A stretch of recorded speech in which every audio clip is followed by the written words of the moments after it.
Welcome back. Hello. I have Selena here with me, and we are going to do two fun science demonstrations. We're going to be talking more about the work of air, and we're going to be talking about water and the air. So for our first experiment, we have a cookie sheet, and it's actually my least favorite kind of cookie sheet because it's empty. Okay, so we have this empty cookie sheet, and I'm going to add some water to it, just plain water. And you can see those droplets are on there. So if we were to leave this cookie sheet sit here with the water droplets on it, eventually the water droplets would go away. It would dry up. But something happens that can speed this up. Hot air. Okay, so Selena, will you blow some hot air on our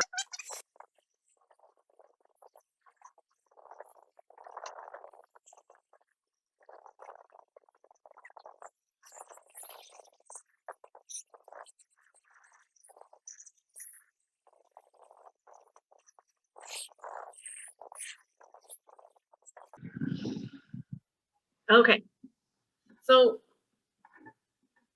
maybe you noticed that the droplets started to dry up faster. That's because as we warmed the air, and actually we warmed this pan too, it's pretty hot underneath, feel how warm it got.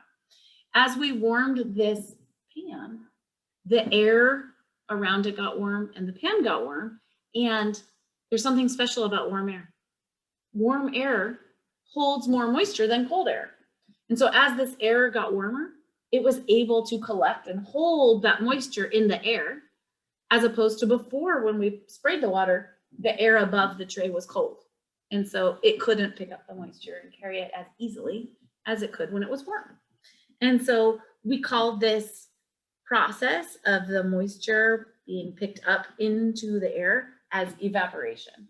Water evaporates into the air and warm air can carry it. So when we think about that as wind, as air travels over like large bodies of water, like the ocean or lakes, if the air is warm, it can pick up a lot of moisture from that large body of water, and that air is holding a lot of moisture.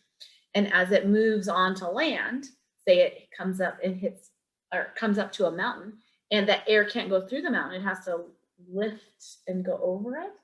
Sometimes there's too much water inside the clouds, and the clouds, as they lift to go over, they can't carry the water and they drop it.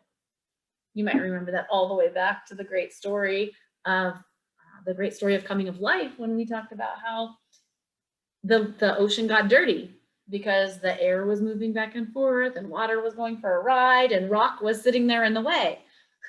So maybe you remember that. So this process of the water being picked up by the warm air is called evaporation.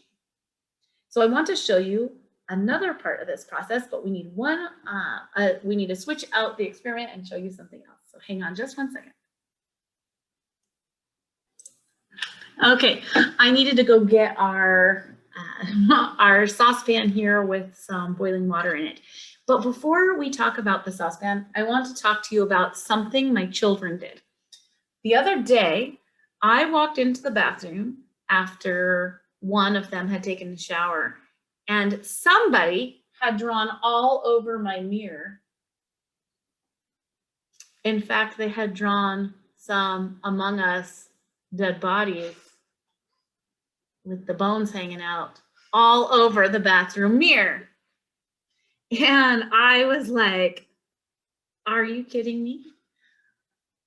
In fact, I even yelled down the stairs, who drew dead bodies all over my mirror? And if you haven't seen an Among Us character, they kind of look like popsicles with legs. Don't they? That's a very accurate description. That should be a thing. Among Us popsicles with legs. Anyway, so it was like half a popsicle, and the popsicle stick was shaped like a bone. Anyway, so that's what I found all over my bathroom mirror. And it got me thinking about these lessons. And so I was so excited to start recording these because it made me think of the lesson we just did, which was talking about evaporation and why the mirror was covered in foggy stuff for them to draw on the mirror. Now, evaporation was when warm air picked up moisture in the water, or the water evaporated into the warm air. Now, something else happens when the water that's in the air touches a surface that's cold. We talked about when the mountain is in the way and the water and the cloud hits it, the water has to drop out so the cloud can lift. Well, the same thing was happening on my mirror. The steam was in the air, but the mirror was kind of cold. And so where that steamy air hit the mirror, something happened. It's the same thing that I'm going to show you here in this pot, and I hope you can see it. So there was boiling water inside this pan. Oh, and you got to see some of that steam come up. But on the lid, you might be able to see that there are water droplets on the lid. Let me see if I can lift it up. So you can see that there's water droplets on the lid, but watch when I tip it. Some of those water droplets, it did steam up the computer. Some of those droplets that are on the lid combined into making bigger droplets. So it was like steamy vapor as it came out of there. Steamy vapor. You can't really see it down there. It's still there.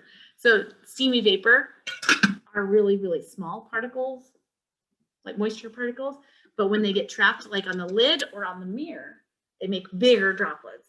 And so the bigger droplets are the catching of the vapor and recondensing it into water droplets. When this happens in the sky, when those vapor particles come together to form droplets, what do they make? Clouds, but what do they make? Rain. When the water droplets form, it's called condensation.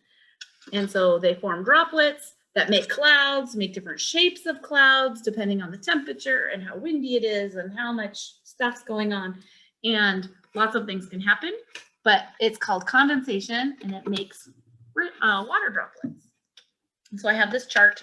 We've talked about this chart a lot. So this chart is showing that as the particles rise, they get further from that radiant heat.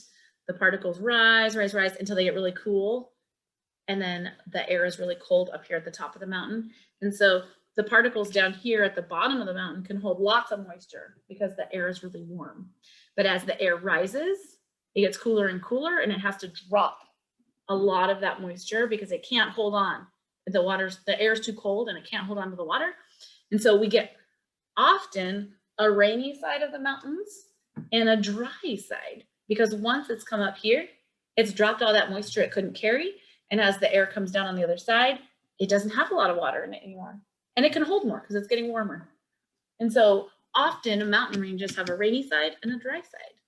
In Washington, the west side of the Cascade Mountains is the rainy side. Seattle gets a lot of rain. Very wet. But once you cross the Cascades onto the east side where we live, it's very dry. In fact, pretty much for most of June, July, and August, we rarely get any rain at all. And so that's because we're on this side. It's called a rain shadow. The mountains create a place of dryness called a rain shadow because all the rain falls on the top, the front side of the mountain. And there isn't any rain left when it gets to our side. Plus our land is really warm. And so with that warm air, you can hold more moisture, we get less rain. Okay, there is so much more to talking about the wind. We're going to keep talking about the wind. We're going to talk about the special names for the different kinds of rain next time. And I can't wait to share that with you. I hope you enjoyed this presentation. I hope that the next time you take a steamy shower that you think about evaporation and condensation and maybe even precipitation, our fancy name for rain. Okay, we'll see you next time.